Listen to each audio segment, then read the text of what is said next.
Nyinyi vile mnajua, tuliingia kwa hii serikali kwa dirisha, kwa sababu serikali ilikuwa karibu kuanguka kidogo, lakini Raila aliona kwa roho yake mchungu ile nini, very kind heart of his, akaona nchi yetu haiwezi kwenda njia ya Somalia, ili njia ya Sudan, ili njia ya nchi zingine. Raila akasema tuingie hii broad based arrangement.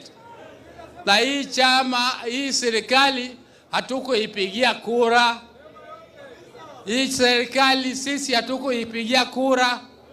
Kwa hivyo tuko kwa broad based ambaye ni loose kidogo. Lakini tukiendelea mbele tutaongea na hawa na watu wengine from a point of strength.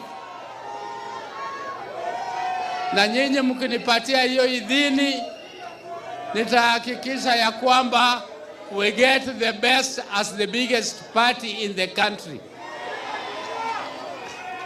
Our party is the biggest party in the country, and we cannot be given peanuts. We must get our fair share.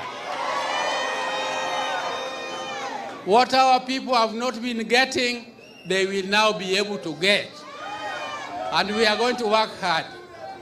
Kwa mwisho, ninawahakikishia ya kwamba ile team ambayo itafanya negotiation itakuwa a very sharp team, na ita include hata nyinyi hapa, mtanipatia watu wa kutusaidia, na tutafanya a very tough negotiation.